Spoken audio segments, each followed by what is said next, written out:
हाँ जी बच्चे, next type of substitution reaction है बच्चे आपका नाइट्रेशन।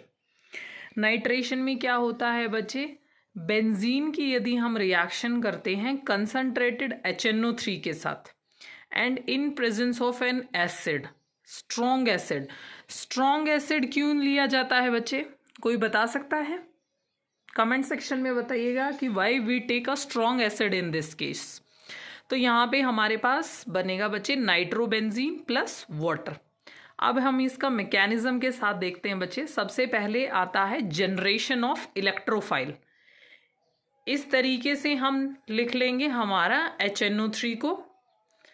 इस तरीके से लिखेंगे तो बच्चे एक बात ध्यान रखना, क्या होगा आपका, जो ये वाली बॉन्ड है ये यहाँ से टूट के यहाँ शिफ्ट हो जाएगी, यहाँ शिफ्ट हो जाएगी तो ये आपका क्या हो जाएगा,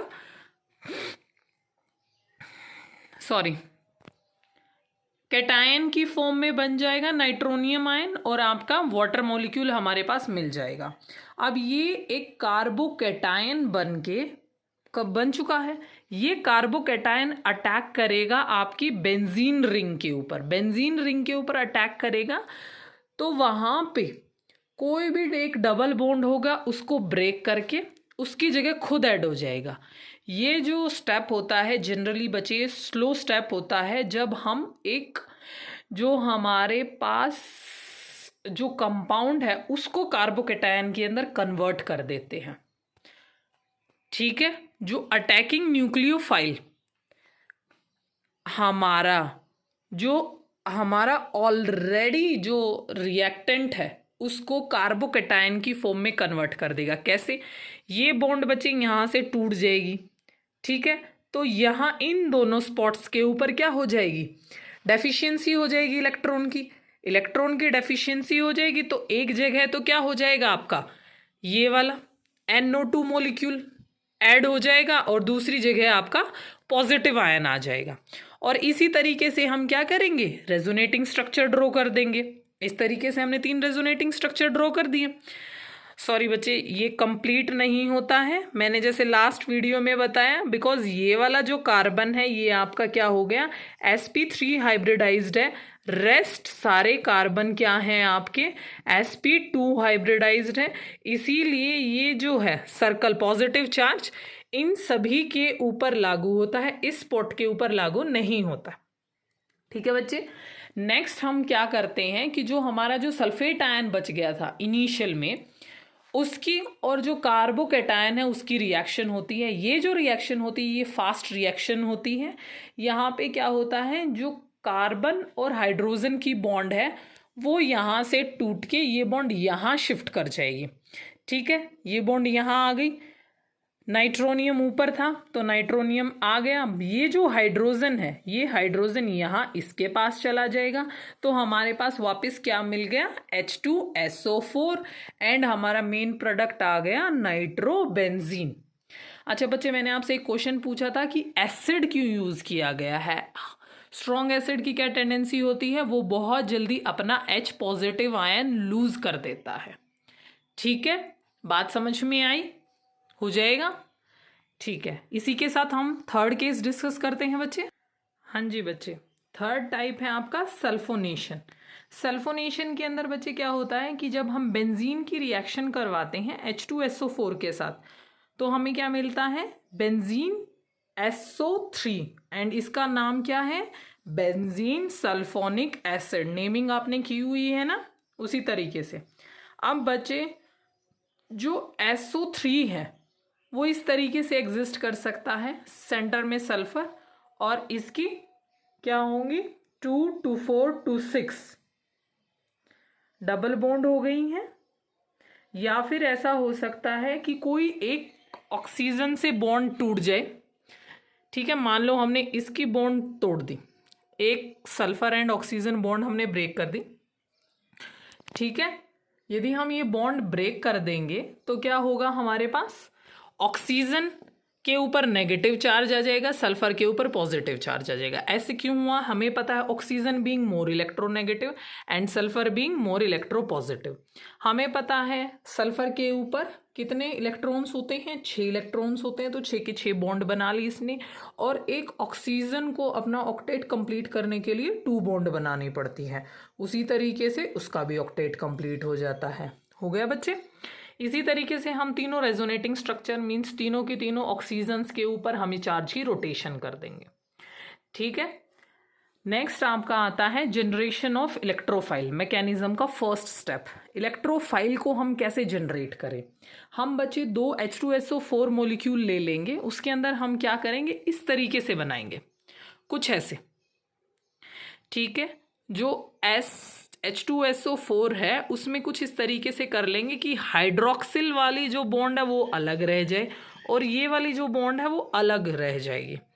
ठीक है, तो यहां से क्या हुआ, हमारे पास हाइड्रोनियम आयन की फॉर्म में और SO3 आयन की फॉर्म में। मुझे आप बताएंगे कि SO3 का क्या नाम है। ठीक है, tomorrow in the class I will ask you SO3 का नाम क्या है।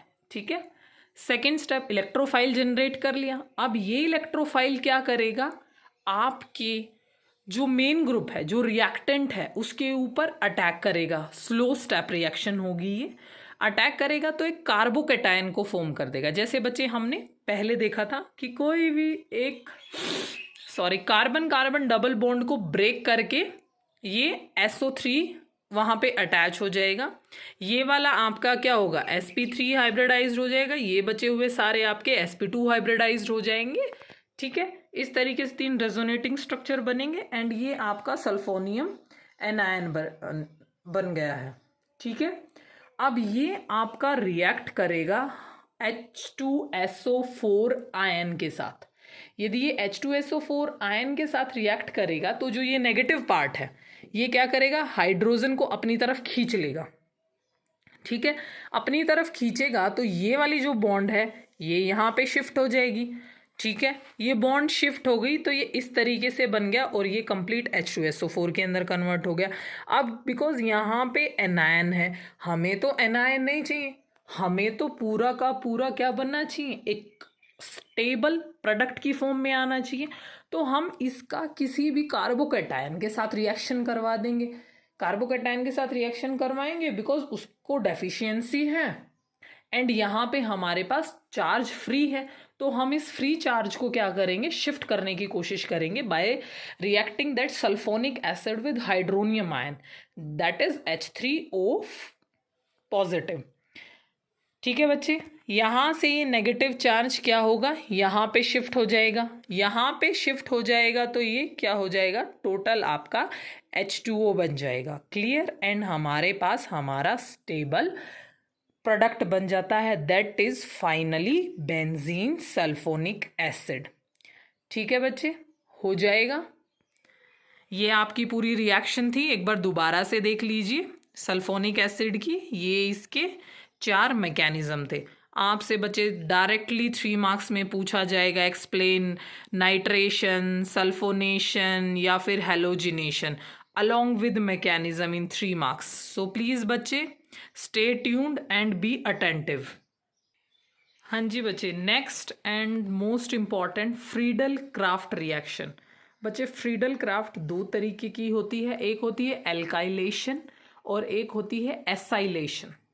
इसमें क्या होता है, एल्काइलेशन में होता है बच्चे RCl और एसाइलेशन में होता है RCOCl। दोनों का तरीका बिल्कुल सेम है बट नाम अलग अलग है। एक है एल्काइल ग्रुप के साथ, एक है आपका एसाइल ग्रुप के साथ, RCO ग्रुप के साथ। जैसे बच्चे बेंजीन की रिएक्शन यदि हम मिथाइल क्लोराइड के साथ करेंगे या फिर हम मिथाइल एसाइल ग्रुप के साथ करेंगे in presence of AlCl3 anhydrous. Anhydrous means that does not contain the water molecule. तो हमारे पास यदि हम एल्काइलेशन करेंगे मीन्स CH3Cl के साथ बेंजीन की रिएक्शन करेंगे तो हमें मिलेगा टोलिन।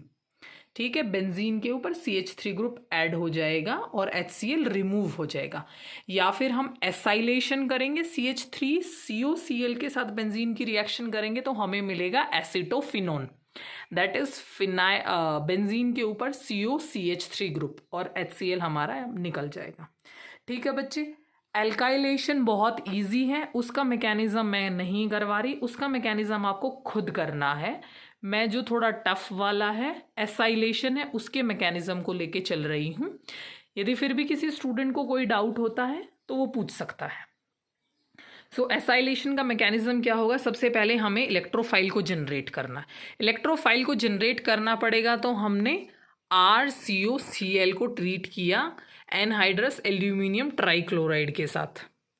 इसको हम ट्रीट करेंगे तो यहाँ पे क्या होगा बच्चे, ये जो कार्बन और क्लोरीन की बॉन्ड है ये ब्रेक हो जाएगी। ये बॉन्ड ब्रेक होगी तो ये बीइंग इलेक्ट्रॉन नेगेटिव और ये क्या हो जाएगा आपका कैटायन बन जाएगा।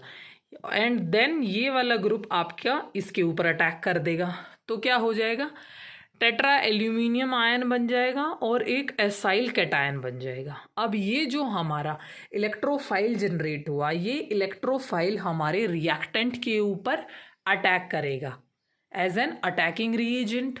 और ये सारा प्रोसीजर क्या होगा, स्लो स्टेप में होगा तो हमारे पास एक कार्बोकैटायन फॉर्म हो जाएगा। ठीक है, ये डायरेक्टली ये जो है यहाँ पे अटैक करेगा, यहाँ पे अटैक करेगा तो ये बॉन्ड मान लो टूट जाएगी। ठीक है, तो यहाँ पे हाइड्रोजन हो जाएगा और यहाँ पे एक इलेक्ट्रॉन डेफिशिएंसी क्रिएट हो जाएगी। इस तरीके से इलेक्ट्रॉन डेफिशिएंसी क्रिएट हो गई और यहाँ पे आपके ये हाइड्रोजन है और ये हमारा जो एसाइल आयन है वो ऐड हो जाएगा।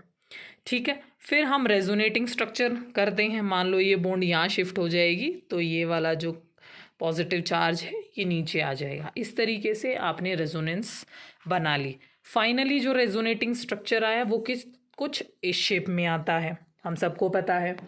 फिर जो final and the last step होता है, इसकी हम ट्रीटमेंट करते हैं दोबारा से जो हमारा एनायन बना है उसके साथ, AlCl4 नेगेटिव के साथ यदि हम इसको रिएक्ट करेंगे तो यहाँ पे बीइंग नेगेटिव ये क्या करेगा, इस हाइड्रोजन को अपनी तरफ पुल ऑफ कर लेगा।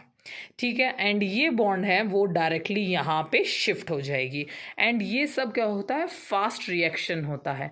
एंड फाइनली हमारे पास क्या बन जाएगा, acetophenone. This is nothing but your acetophenone.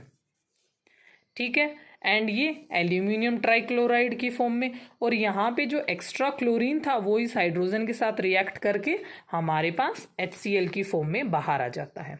किसी भी स्टूडेंट को कोई डाउट, बच्चे एक बार दोबारा से देख लो। फ्रीडल क्राफ्ट रिएक्शन के अंदर एक बार दोबारा बताती हूँ। फ्रीडल क्राफ्ट रिएक्शन दो तरीके की होती है, एक होती है एल्काइलेशन और दूसरी होती है एसाइलेशन। RCl ग्रुप या फिर RCOCl ग्रुप के साथ रिएक्शन होती है।